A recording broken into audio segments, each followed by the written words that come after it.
آزاد کشمیر ایک بار پھر بند ہو گیا۔ آزاد کشمیر جو پاکستان کے زیر کنٹرول ہے، مقبوضہ کشمیر بھارت کے زیر کنٹرول، اس کی بات نہیں کر رہے۔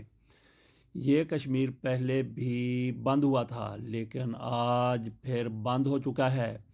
پاکستان کی حکومت اس حوالے سے کیا کر رہی ہے، جو کشمیریوں کے اپنے ساتھ چلانے، اپنے ساتھ ملانے کے دعوے کرتی رہی ہے، آپ کو ساری صورتحال بتاتے ہیں۔ یہ احتجاج صرف صدارتی آرڈیننس کے خلاف نہیں بلکہ بنیادی انسانی حقوق کے تحفظ کے لیے بھی ہے۔ ہماری ریاست اور اس کے شہریوں کے حقوق کے لیے یہ احتجاج جاری رہے گا۔ یہ کس نے کہا ہے؟ یہ کہنا ہے شوکت نواز میر کا، جو پاکستان کے زیر انتظام کشمیر میں مرکزی انجمن تاجران کے صدر ہیں۔ اسی کشمیر کو ہم پاکستانی آزاد کشمیر کہتے ہیں، جبکہ بھارت والے اس کو مقبوضہ کشمیر، اور جو کشمیر بھارت کے زیر تسلط ہے اس کو ہم پاکستانی مقبوضہ کشمیر گردانتے ہیں، جانتے ہیں، کہتے ہیں۔ پاکستانی کشمیر میں، آزاد کشمیر میں 3 روز سے متنازع peaceful assembly and public order صدارتی آرڈیننس کے خلاف پہیہ جام اور شٹر ڈاؤن ہڑتال جاری ہے۔ اس کی وجہ سے کاروباری زندگی اور سرگرمیاں مکمل طور پر معطل ہیں۔ آزاد کشمیر میں 1 نومبر 2024 کو peaceful assembly and public ordinance نافذ کیا گیا۔ آزاد کشمیر سپریم کورٹ نے صدارتی آرڈیننس معطل کر رکھا ہے، تاہم مظاہرین اس کے تحت قائم مقدمات اور گرفتار افراد کی رہائی کا بھی مطالبہ کر رہے ہیں۔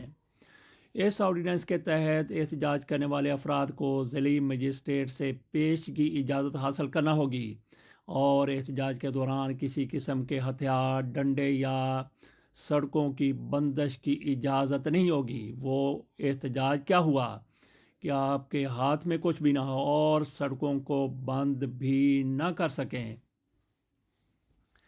ویسے ڈنڈے کی اجازت تو نہیں ہونی چاہیے، لیکن سڑکیں بند نہ کرنا، یہ احتجاج تو پھر نہ ہوا۔ جوائنٹ عوامی ایکشن کمیٹی کی اپیل پر جمعرات کو شروع ہونے والے احتجاج کے باعث مظفر آباد سمیت تمام اضلاع میں سڑکیں بند ہیں، پبلک ٹرانسپورٹ کا نظام مفلوج اور کاروباری مراکز بھی مکمل طور پر شٹ ہو چکے ہیں۔ حکومت اور جوائنٹ عوامی ایکشن کمیٹی کے درمیان مذاکرات کے 2 ادوار بے نتیجہ رہے ہیں، جبکہ جوائنٹ عوامی ایکشن کمیٹی نے احتجاج جاری رکھنے کا اعلان کر رکھا ہے۔ متنازع قانون کو پاکستانی کشمیر کی سپریم کورٹ نے معطل کیا، تاہم جوائنٹ عوامی ایکشن کمیٹی حکومت کی جانب سے اس آرڈیننس کو واپس لینے اور گرفتار افراد کی بازیابی اور رہائی کے بغیر احتجاج ختم کرنے کو تیار نہیں ہے۔ گزشتہ سال 2023 میں پاکستان کے زیر انتظام کشمیر میں آٹے اور بجلی کی قیمتوں میں کمی جیسے مطالبات پر احتجاج کیا گیا تھا۔ یہ احتجاجی تحریک شروع ہوئی تھی۔ ان احتجاجی مظاہروں کے دوران مظفر آباد میں پاکستان کی پیرا ملٹری فورسز کے ساتھ تصادم میں کم از کم 3 افراد جاں بحق ہوئے تھے۔ پاکستان کی حکومت نے مظاہرین کے مطالبہ تسلیم کرتے ہوئے آٹے اور بجلی پر سبسڈی برقرار رکھنے کا فیصلہ کیا تھا۔ تاجر تنظیموں کا دعویٰ ہے کہ حکومت ایک بار پھر آٹے اور بجلی کی قیمتیں بڑھانا چاہتی ہے، جس کی پیش بندی کے لیے یہ آرڈیننس لایا گیا ہے کہ آپ کے ہاتھ میں ڈنڈا بھی نہیں ہوگا، سڑک بھی بند نہیں کریں گے اور پہلے اجازت بھی مجسٹریٹ صاحب سے لینا پڑے گی۔ متنازع قانون نافذ ہوتے ہی جہاں ایک جانب کشمیر کی قوم پرست جماعتوں کے اتحاد آل پارٹیز رابطہ کمیٹی نے احتجاجی مظاہروں کا سلسلہ شروع کیا، تو دوسری جانب حکومت نے مظاہروں میں شامل افراد کے خلاف پے در پے مقدمات درج کرنا شروع کر دیے۔ آل پارٹیز رابطہ کمیٹی کے ترجمان حارث قدیر نے بتایا کہ اس قانون کے تحت اب تک 13 مقدمات درج ہو چکے ہیں، جن میں کم از کم 300 سیاسی کارکنوں کو نامزد کیا گیا ہے۔ ان میں زیادہ تعداد قوم پرست جماعت جموں کشمیر لبریشن فرنٹ کے مختلف دھڑوں سے تعلق رکھنے والے افراد کی ہے۔ ان مقدمات میں 2 صحافیوں کو بھی نامزد کیا گیا ہے۔ آل پارٹیز رابطہ کمیٹی کے مطابق کوٹلی، راورا کوٹ اور مظفرہ باسمیت کئی اضلاع میں کم از کم 17 افراد کو گرفتار کیا گیا۔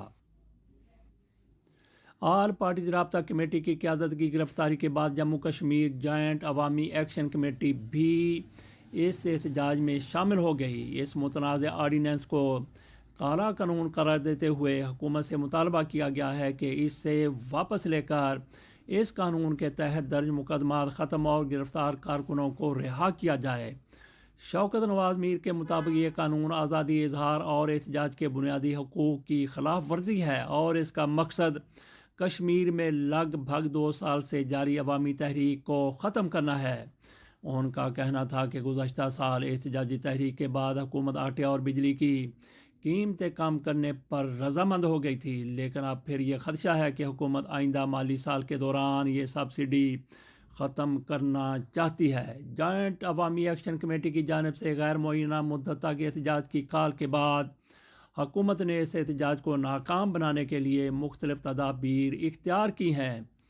جمعرات کو مکمل شٹر ڈاؤن اور پہیہ جام کے بعد حکومت کے ترجمان پیر مظہر سعید شاہ نے ایک بار پھر جوائنٹ عوامی ایکشن کمیٹی کو مذاکرات کی دعوت دی ہے۔ رات گئے مظفر آباد میں دیگر حکومتی وزراء کے ساتھ ایک پریس کانفرنس میں انہوں نے احتجاج کو جمہوری حق قرار دیتے ہوئے مذاکرات کی دعوت دی۔ ان کا کہنا تھا کہ صدارتی آرڈیننس اس وقت معطل ہے، لہٰذا مل کر اس معاملے کا کوئی حل تلاش کیا جا سکتا ہے۔ آرڈیننس کی واپسی اور گرفتار افراد کی رہائی کے حوالے سے ان کا کہنا تھا کہ آرڈیننس کو سپریم کورٹ نے معطل کر دیا ہے۔ گرفتار افراد کا معاملہ قانون کے مطابق حل ہوگا اور حکومت عدالتی احکامات میں کوئی رکاوٹ نہیں بنے گی۔ وکلا تنظیموں نے اس آرڈیننس کو پاکستانی کشمیر کی ہائی کورٹ میں چیلنج کیا تھا، تاہم ہائی کورٹ نے اسے درست قرار دیتے ہوئے بحال رکھا۔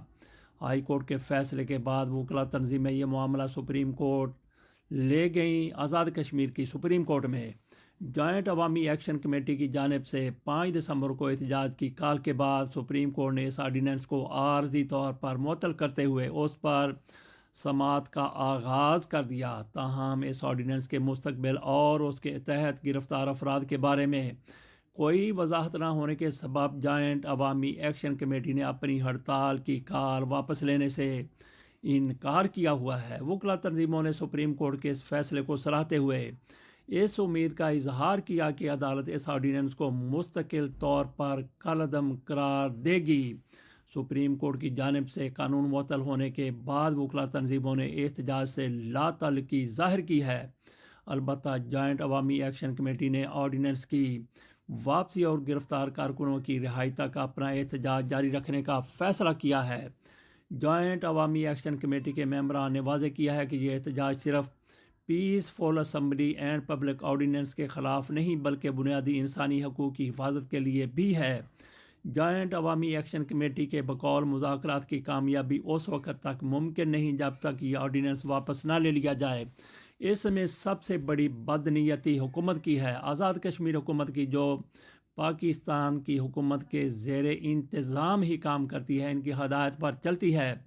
دونوں کی بدنیتی ہے جو کہ پاکستان میں ہو رہا ہے وہی آزاد کشمیر میں کیا جا رہا ہے، صرف اور صرف مظاہرین کو مطمئن کرنے کے لیے کہ ایک دفعہ گھر میں چلے جائیں تو اس کے بعد ان کے ساتھ آسانی کے ساتھ نمٹا جائے گا۔ اسی وجہ سے ساری منافقت کا مظاہرہ کیا، ساری منافقت کی جا رہی ہے۔ دیکھتے ہیں کہ ایکشن کمیٹی کہاں تک اپنے معاملات کو لے کے چلتی ہے۔ پہلے آزاد کشمیر کے لوگوں کی طرف سے بالکل جرأت اور دلیری کے ساتھ اپنے مطالبات منوا لیے گئے تھے، اور یہ حکومت، پاکستانی حکومت جو آزاد کشمیر کی حکومت کو کنٹرول کرتی ہے، اس نے گھٹنے ٹیک دیے تھے مظاہرین کے سامنے اور ان کو سبق سکھانے کے لیے پھر یہ آرڈیننس لایا گیا ہے۔ اجازت دیجیے، اللہ حافظ۔